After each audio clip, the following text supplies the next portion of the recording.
welcome to Jofer channel. I'm Jeff. I'm Chris. And today we're talking about the Slumber Party Massacre series. And it's, as I like to call them, sequels in spirit, Cheerleader Massacre 1 and 2. First, this came in the mail today. Slumber Party Massacre on Blu-ray. This is Scream Factory 2. They do an awesome job, of course. As always, it is my goal to have every Scream Factory horror Blu-ray. They're all awesome. Just a couple other pickups. Jason Goes to Hell: The Final Friday on DVD. There's a Friday the 13th box set on Blu-ray that I'm trying to get. However, it doesn't have the unrated version of this movie. If you want the unrated version, you have to buy it on DVD. Found it for $3.99. I said, what the heck? This one is Happy Birthday to Me, 1981. Awesome movie. This is the Anchor Bay original DVD release. They re-released it a few years later, a different title. It is on Blu-ray as well. It's a double pack with When a Stranger Calls. It's not really a great release. No extras or anything like that. But it's nice to have it on Blu-ray too. Not a lot of people remember that movie. I thought it was awesome. I'm going to do my own video on that one because that's awesome. Alright, Fallen Angels, I think from 2003. This one is an awesome movie. Jeff Fahey's in it. It's about a girls' school that's closing down. Somebody's killing off students left and right. One of those movies. Early 2000 slashers weren't usually that good, but this actually stood out a little bit. The scene that is the funniest is there is a scene where the killer's wearing a slicker and a hood, much like I Know What You Did Last Summer type thing. And one of the victims confronts the killer, and the killer just pulls out a gun and shoots him. And I thought that was just amazing because that never happens. As many times as you think it would happen, I mean, everybody always carries a knife or an axe or a machete. Nobody ever just whips out a gun and shoots somebody. And I thought that was funny. I just remember watching it in shock, going, did that just happen? Yes, it just did. I picked this up for cheap. It's The Bates Haunting. It's about it's trying to tell you it's like, the Bates Motel or something like that. It's about a haunted hayride and haunted house attraction. And it was $1.99. I'd seen this earlier. Bam Margera from Jackass is in it. Usually I avoid anything he's in, like The Plague, but he's only in it for a few minutes, so it's okay. Anyway, back to Slumber Party. Now, 3 movies in the original trilogy. Slumber Party Massacre came out, I believe, 81, 82. I remember seeing ads for this on cable TV. Really good production, really well done. As you all know, it was written kind of as a feminist slasher movie. They were kind of spoofing that when they actually wrote it. And when they filmed it, Roger Corman had picked it up. They filmed it as a straight slasher movie. So you will still see all the kind of phallic jokes. The guy's drill is his dick and stuff like that. And they do have a bunch of cliches in it too. What did you think of it? I liked it. It was an okay slasher movie. The shower scene is amazing. Yep, during the 80s and 90s, it was the golden age for slashers. Yep. Early, one of the first victims, not the telephone repair woman, but the student, she goes into the shower room after hours. That's Brink Stevens. Now, I got to meet her back in, I want to say 1993, at a sci-fi convention down in Milwaukee. She was really nice. Mind you, this is 20 years ago. And she must have been like 35 back then, too. So it was nice to meet her. She's very nice in person. I love her in this movie. I love lots of movies with shower scenes in women's rooms. They're pretty awesome. So yes, pick this movie up. What is not on Blu-ray is the next movie from 1987, and that is Slumber Party Massacre 2. This is the worst of the series. The little sister from part 1 returns. She's the main hero of the movie. The final girl. Yeah, apparently her older sister is in an asylum. She's trying to get on with her life. She's being haunted by nightmares. Her and some friends have a band. They're going to go over to a condo that one of their friends' dads owns. They're going to go there for the weekend and practice and everything. And have a slumber party. As we all know, this leads to death. Yes, hence the Slumber Party Massacre part. Anyway, the killer in this is a rockabilly, leather-clad Andrew Dice Clay ripoff with a drill electric guitar. So he has an electric guitar and has a huge drill coming out of it. Yeah, it makes no sense whatsoever. I watched this on cable when it came out, and it too is well done. And the acting is great. Heidi Kozar is from Friday the 13th Part 7 is in it. Juliette Cummings from Friday the 13th Part 5 is in it.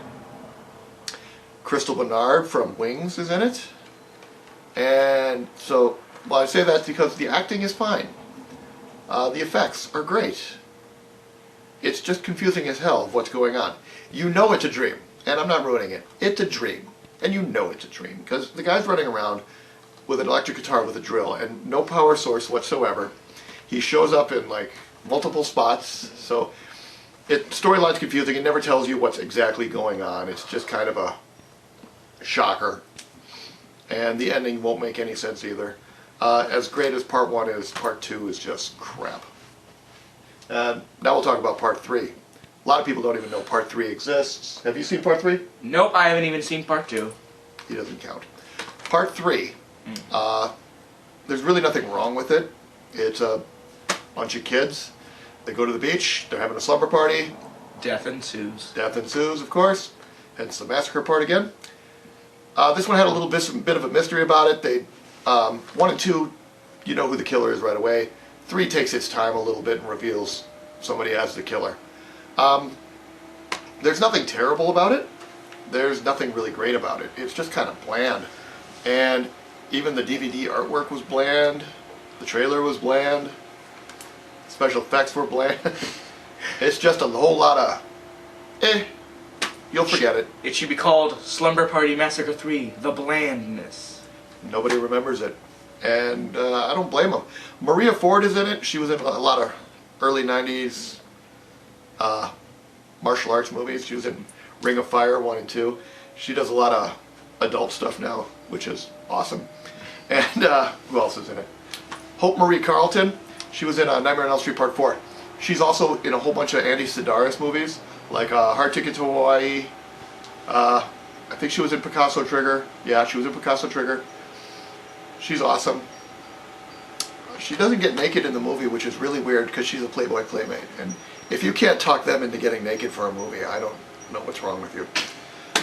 Roger Corman did Part 3 too, so a little disappointed in that one, but I'll still have the trilogy, of course. Now we go to the 2 movies that are sequels in spirit. Cheerleader Massacre. Now originally was thought to be one of the Slumber Party Massacre sequels. It actually wasn't. It was planned to be, I guess, but in the end, they just you borrowed some footage because again, Roger Corman produced it, so he borrowed some footage from the original Slumber Party Massacre. It has nothing to do with the original trilogy.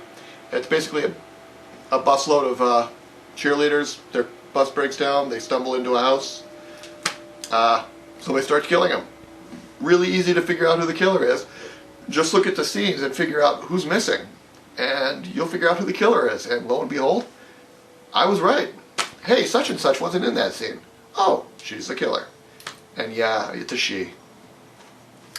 A lot of TNA, pretty much forgettable. If you've ever seen it, yeah. Alright, Cheerleader Massacre 2. I actually saw this one. Yeah. Now this one was online for quite a while. They had an opening scene where this drone with razor blades attacked a bus full of cheerleaders. And that was all you could see of the movie for a while. It didn't release for quite a while. I think this actually came out, I want to say 2011. And it took me a while to see it, but I finally did. It has nothing to do with any other movie. Basically, there are these electronic robots and drones that are attacking these cheerleaders at a cheerleading camp. And they fill it in with a lot of shower scenes. Yes. I'm not kidding. There are like 4 shower scenes in this movie. One of them happens like in the beginning and with a character you'll never hear from again. She's literally in the movie 2 minutes to wash her boobs, talk on the phone, and never be seen again. Not killed or anything, just never seen. Not saying nudity is a bad thing. Anyway, a lot of people, they actually, I got to tell you, I kind of liked it. It took a while to get through because of all the nudity. I thought I was watching a porno. Yeah, not a lot of horror at first. There's a lot of CGI, but then they do have some actual blood effects. I'll spoil the ending for you. If you don't want to see it, just skip ahead. One of the cheerleader's friends, her dad works for the Defense Department. She offs him, by the way. She steals all these drones and she's using it to kill the cheerleaders. Her mission is she hates men and she hates a male society, so she's going to kill cheerleaders. I don't think she really thought through this plan. She wants to start a rebellion. Yeah, so kill the cheerleaders, I guess. Yes. I hate men, so I'm going to spend the movie killing women. If her rebellion is well as planned as her cheerleader massacre, her rebellion will fail within 5 seconds. This is the worst rebellion ever, and the worst plan ever, but I like how they pull it off at the end. It's better than the original, and let's be honest, this video is better than the original Cheerleader Massacre. But hey, any movie with the word massacre in it is usually pretty good. So, that's what we thought. Now, Cheerleader Massacre Part 2 is a little difficult to track down. Cheerleader Massacre should be like $1 DVD. Part 3 I think is still out of print, it's not on Blu-ray. Part 2 is out of print, it's not on Blu-ray. Part 1 is on Blu-ray by Scream Factory, still awesome, buy it if you can. Like I said, everything Scream Factory does is great. What are we doing next? The next one we're going to do is Digging Up the Marrow. Finally, I've been talking about that movie and I've had it wrapped around my head for a while. And we're finally going to finish that up. I got my grapes, Sunny Delight. I'm ready to sit down, watch it all the way through, and figure it out. I have to watch that actually twice. Once I just kind of skipped over it because it was so boring. And next time, I'll actually watch it through so I can tell you what it's about. So anyway, thanks. Keep the comments coming. If you like this video, please like and subscribe. And thanks for watching. And this is Chris. Say bye, Chris. Bye, Chris. And I'm Jeff. Thanks for watching.